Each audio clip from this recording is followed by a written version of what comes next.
Sebelum kita lanjut, jangan lupa like, comment, subscribe, dan nyalakan notifikasinya agar tidak ketinggalan info terbaru lainnya. Semoga bermanfaat.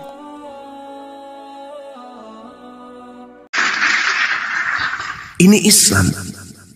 Jadi ketika seorang muslim KTP-nya Islam bermaksiat, melakukan pelanggaran-pelanggaran, tapi ada upaya-upaya, ada niatan yang kuat untuk kemudian menjadi Islam yang baik, menyempurnakan keislamannya, menyesali perbuatannya.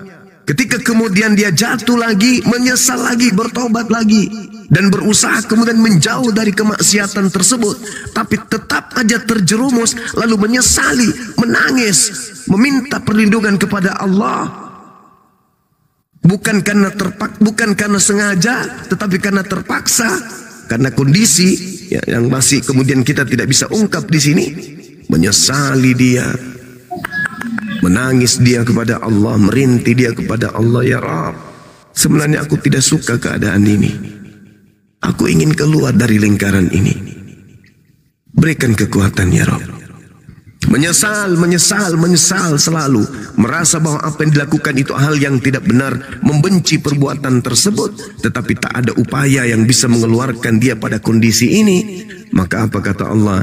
Yauma yajma'ukum liyaumil jam'i dzalika yaumut tagabun. Pada hari kemudian kita dibangkitkan dari kematian, dikumpul kita pada hari penghimpunan, dosa-dosa kita diampuni oleh Allah, dan Allah memasukkan kita ke dalam jannah. Berbeda keyakinan di luar Islam. Dalam hal ini teman-teman yang sering berdiskusi dengan kita, ya, itu tak ada jaminan pada mereka. Tak ada jaminan, sama sekali tak ada jaminan. Makanya Allah mengatakan kepada kita umat Islam, hal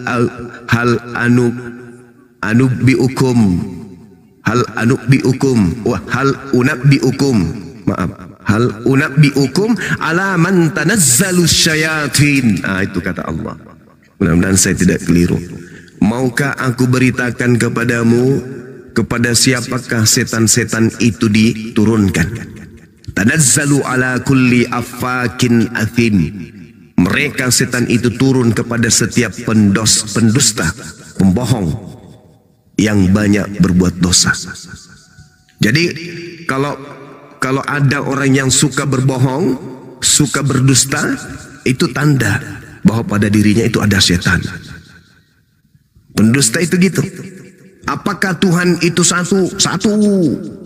Ditanya siapa Tuhan yang satu itu, bingung. Apakah Tuhan itu bukan manusia? Bukan.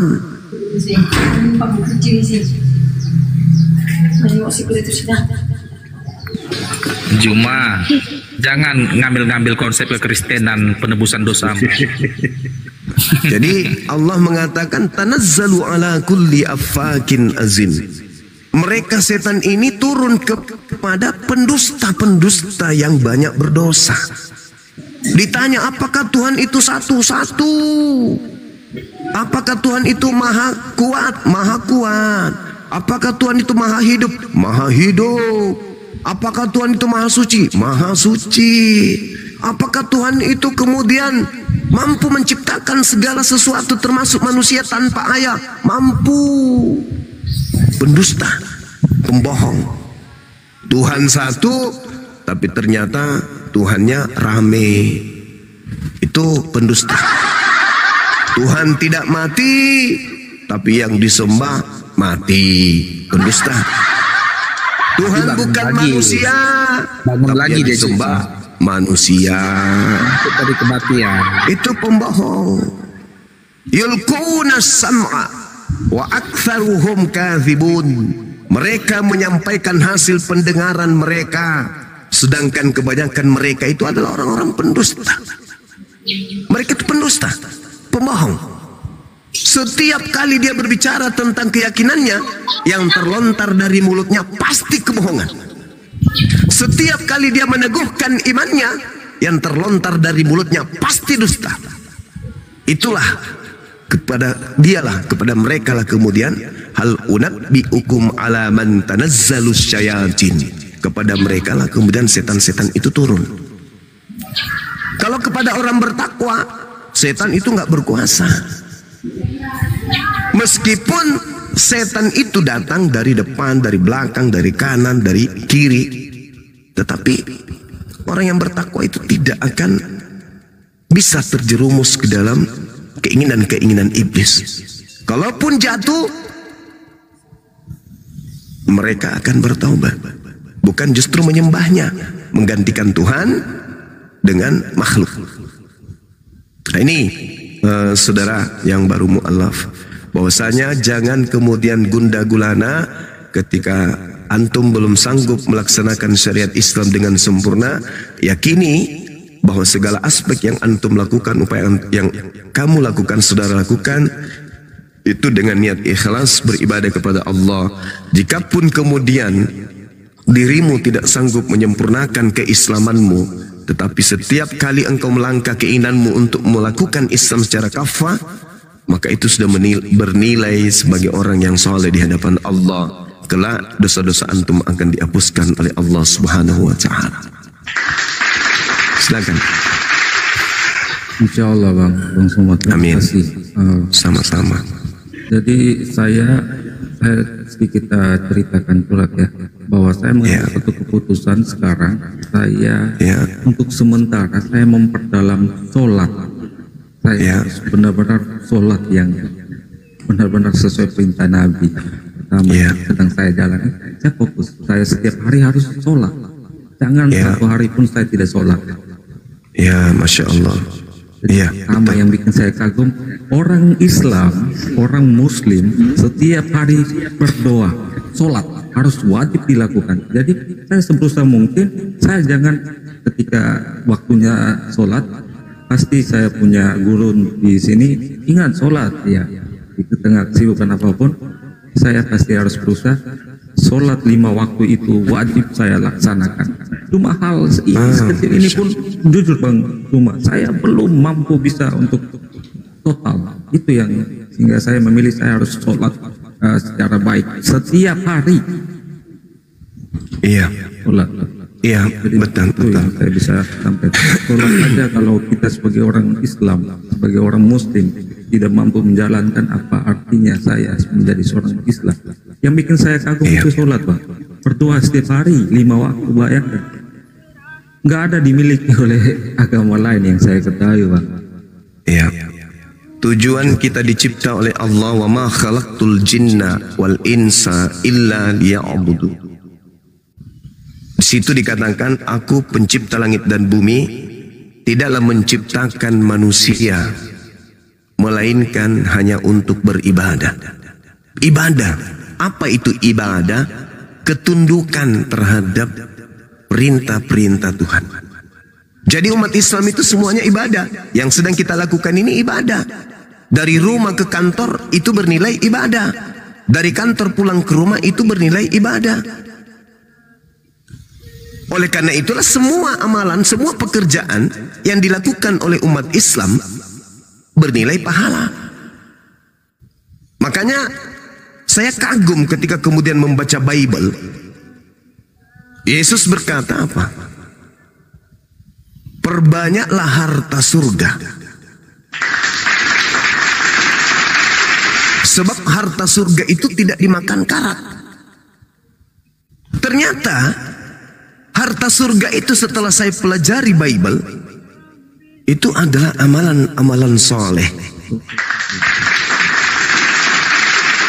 Sehingga Yesus pun dikatakan di dalam Ibrani 5 nomor 7, dalam ketaatannya sebagai seorang yang soleh, doa-doanya dikabulkan oleh penciptanya. Jadi memang kita dituntut untuk beramal soleh. Cocoklah Islam itu, maka cocoklah Yesus itu disebut sebagai juru selamat. Kenapa dikatakan Yesus itu juru selamat? Karena dengan ajaran selamat inilah detik, menit, jam, hari, minggu, bulan, tahun mengantarkan pengikutnya menuju kepada keselamatan. Kenapa? Berjalannya waktu, item per item, itu semuanya cakupannya keselamatan. Duduk, zikir, selamat. Berjalan, zikir, selamat. Berlari, zikir, selamat. Baring, zikir, selamat. Semuanya. Maka pantaslah Yesus itu disebut sebagai juru salom, juru Islam. Ini hebatnya, ya. Ini hebatnya kemudian Allah pencipta para nabi mengutus nabi-nabinya untuk sebagai jalan datangnya baginda Rasul Muhammad SAW. Nah, seperti itu. Jadi kalau dikatakan Yesus itu juru selamat, berarti dia bukan juru Kristen. Karena Kristen dan selamat itu berbeda arti. Kristen pengikut Kristus. Yesus bukan juru Kristus, tapi Yesus adalah juru selamat. Artinya Yesus mengajarkan untuk memperbanyak harta surga. Siapa yang mempraktekkan itu? Ini umat Islam. Hanya umat Islam kemudian yang mengumpulkan harta surga. Kalau yang di sebelah, yang ngaku-ngaku pengikut Kristus, tak ada lagi kemudian harta surga. Kenapa? Semua tuntunan, semua aturan yang melahirkan harta surga dibatalkan. Kolose 2, Ibrani 6, Galatia 2, semua aturan yang menghasilkan kemudian amalan-amalan soleh dihapus, tak ada tersisa. Filipi 2, Efesus 2 nomor 15. Dengan matinya Yesus, dia telah membatalkan segala aturan-aturan. Bagaimana orang mau mengumpulkan harta surga ketika aturan itu tak ada? Gak bisa lagi. Makanya di dalam Matius 5 nomor 20, jika hidup keagamaanmu tidak lebih baik dari ahli Taurat, kamu tidak akan masuk ke dalam surga. Alhamdulillah, hidup keagamaan yang lebih baik dari ahli Taurat itu adalah dinul Islam. Sedangkan Kristen bagaimana mungkin mau menjadi lebih baik dari ahli Taurat? Agama saja bukan. Kata saudara Kristen, Kristen itu bukan agama. Oh, kalau begitu Anda tidak lolos menjadi kandidat lebih baik dari ahli Taurat. Karena untuk menjadi lebih baik dari ahli Taurat, syaratnya harus beragama dulu. Nah, kembali kepada pembahasan kita. Ketika kemudian Anda mengagungkan sholat, sholat itu adalah tiangnya. Amalan-amalan kita akan diterima oleh Allah ketika kemudian yang pertama kita lakukan itu adalah sholat. Sholat ini ibarat apa? Ibarat jembatan jalannya pahala-pahala amalan-amalan yang lain. Jika sholat tertolak, maka semuanya tertolak. Salat adalah jembatan sirat diterimanya amalan-amalan kita yang lain. Nah, kenapa demikian? Karena pondasi awalnya memang perintahnya Adam diminta para malaikat untuk sujud. Para nabi sujud, umat Islam sujud. Lalu kemudian di dalam Yesaya 66, ya, Yesaya 66 nomor 23. Coba dicek, mudah-mudahan saya tidak salah ingat. Yesaya 66 nomor 23, seluruh manusia akan datang kepadaku beribadah sujud menghadap kepadaku. Siapa yang mempraktekkan itu? Siapa yang menggenapi itu? Ya, umat Islam. Tidak mungkin di luar Islam. Umat Islam dan umat Yahudi. Bulan berganti bulan, sabat pun berganti sabat. Maka seluruh umat manusia akan datang untuk sujud menyembah di hadapanku. Demikianlah firman Tuhan. Jadi memang harus sujud. Bukan jingkrak, salto, tripping, joget, mabok. Enggak. Seluruh manusia akan datang ke hadapanku sujud. Tidak, bukan yang lain. Jadi kalau di dalam kitabnya orang Yahudi, saka atau saca, itu saka itu artinya sujud. Sama seperti kita sujud, maka orang Yahudi pun saka sujud. Nah, di luar Islam dan Yahudi yang nempel-nempel ke kita nih, yang ngaku-ngaku itu nggak sujud, itu cuma nyamar-nyamar aja. Kenapa mereka tidak sujud? Karena ya beda alam, beda habitat, beda pengajaran, beda asal usul pengajaran. Kalau kita ajarannya dari para nabi, kalau mereka ini bukan dari nabi, dari tokoh-tokoh pewarta. Jadi gitu ya saudaraku, jadi kita memang harus memperbanyak amal ibadah, karena Al-Quran maupun para nabi termasuk Yesus mengajarkan manusia akan dibangkitkan, Yohanes 5 nomor 29, manusia akan dibangkitkan untuk dihakimi berdasarkan perbuatan masing-masing. Saya kira begitu sementara, silakan. Baik, kita sapa dulu Bang Erfudi, dari tadi ngomong terus ini Bang. Selamat malam Bang Erfudi. Ya, selamat siang. Jadi Bang Juma ini dia panjang lebar, tetapi siapa Mr. X yang menjadi pembangkitnya itu dia nggak kasih tahu. Contoh nih, tadi barusan sekali aku ambil, aku kutip lu pernyataannya. Pada akhir zaman semua akan dibangkitkan dan dihakimi katanya. Pertanyaannya, siapa yang membangkitkan, siapa yang menghakimi? Itu dia. Apakah Yesus atau Muhammad? Coba jawab Jemaah. Oke, baik. Nabi Muhammad kemudian memberikan syafaat. Nabi Muhammad tahu bahwa tidak seluruh manusia, khususnya umat Islam itu, akan mampu menghindarkan dirinya pada kemaksiatan. Maka dia menyimpan syafaatnya untuk umatnya di hari kemudian, yang kemudian tidak sanggup menjalankan syariat Islam dengan sempurna. Maka Nabi Muhammad ketika kemudian ada umatnya yang masuk ke neraka, Nabi Muhammad kemudian mengambilnya dan menghantarkannya kepada keselamatan, memberikan syafaatnya. Ketika ditanya oleh Allah, apa yang engkau inginkan? Dunia? Tidak. Harta? Enggak. Yang aku inginkan adalah umatku. Ummati, ummati, ummati. Nabi Muhammad ketika menjelang kematiannya, seruannya umatnya, umatku ya Rabb, umatku wahai Tuhanku, umatku, umatku. Sementara yang di sebelah apa?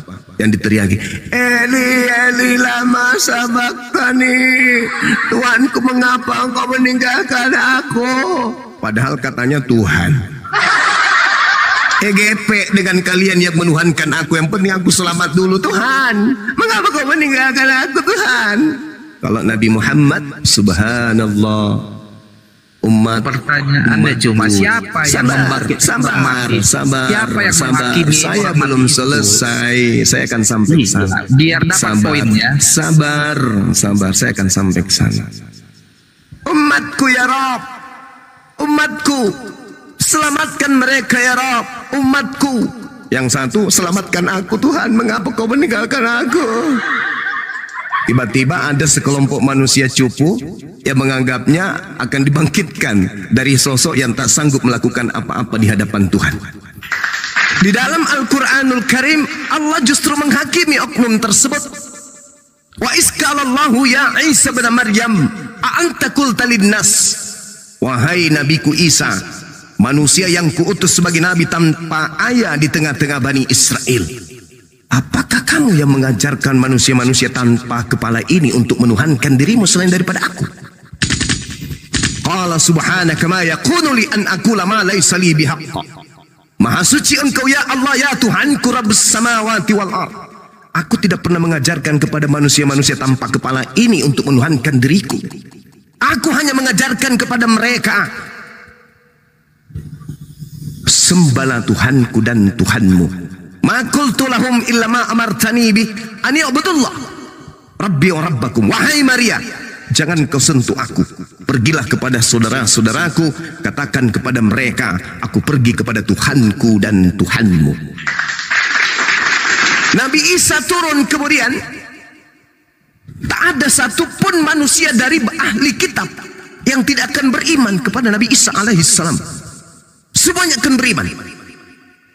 Ahli kitab loh, bukan orang zalim yang ngaku-ngaku ahli kitab tapi bahlul kitab.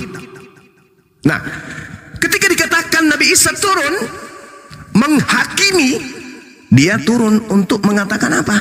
Aku ini nabi yang kau tolak. Aku ini nabi, aku ini rasul yang kamu tolak, yang kau tuduh sebagai anak zina. Hei kamu yang tanpa kepala, aku ini Rasulullah, bukan Tuhan.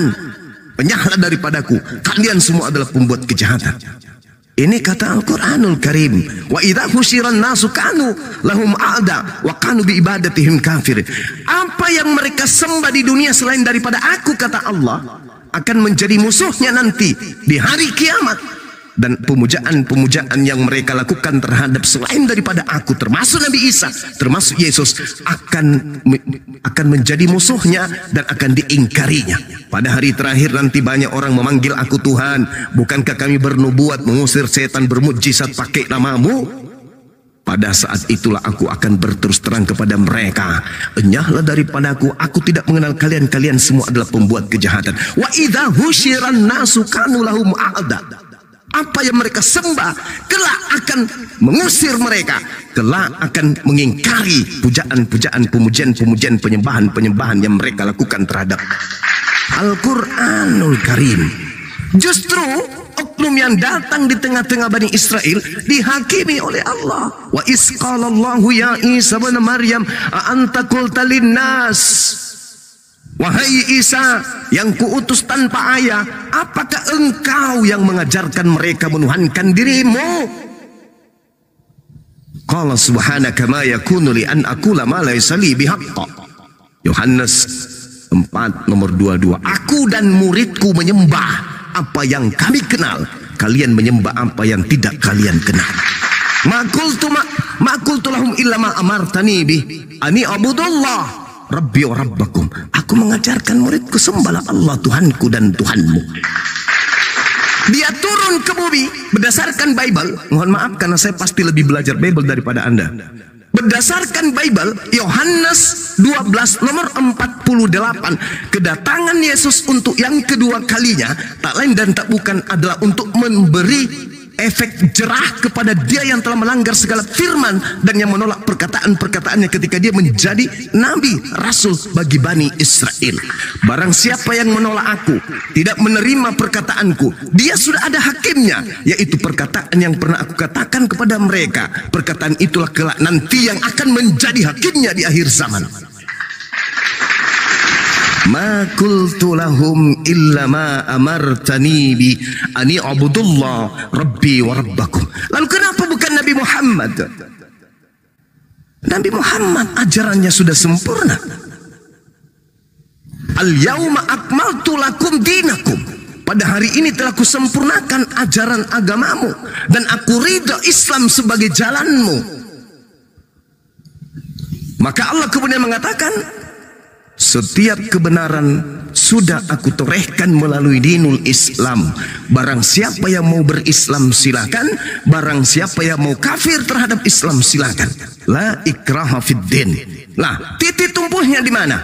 Qul in kuntum tuhibbunallaha fattabi'uni yuhibbukumullah wa yaghfir lakum dzunubakum wallahu ghafurur rahim. Katakan kepada seluruh manusia, wahai nabiku Muhammad, apabila mereka ingin dicintai oleh pencipta langit dan bumi, dan mereka ingin dosa-dosanya dihapuskan oleh pencipta langit dan bumi, perintahkan kepada mereka, fattabi'uni, ikutlah kepada Nabi Muhammad sallallahu alaihi wasallam. Lalu apa yang mau dihakimi oleh Nabi Muhammad? Sudah dijelaskan, mau diampuni dosa-dosamu, mau ikut aku. Mau tidak diampuni dosa-dosamu, mau jangan ikut aku. Ya, jadi penghakimannya sudah terlebih dahulu sudah ditorehkan. Nabi Muhammad sudah menggariskan hak penghakiman itu. Mau selamat, ikut aku. Tidak mau selamat, jangan ikut aku. Poinnya itu. Al-Ma'idah ayat 31. Jelas. Qul in kuntum tuhibbunallaha fattabi'uni yuhibbukumullah wa yaghfir lakum dzunubakum wallahu ghafurur rahim. Al-Quran surah Al-Jumu'ah ayat 2, apa kata Allah? Walladzi ba'atha fil ummiyina rasulan minhum yatlu 'alaihim ayatihi wa yuzakkihim wa yu'allimuhumul kitaba wal hikmah wa in kanu min qablu lafi dhalalim mubin wa yuzakkihim. Allah mengutus Nabi Muhammad dari kalangan kemudian mereka yang membacakan ayat-ayat suci Al-Quran. Fungsinya dia datang apa? Mensucikan manusia.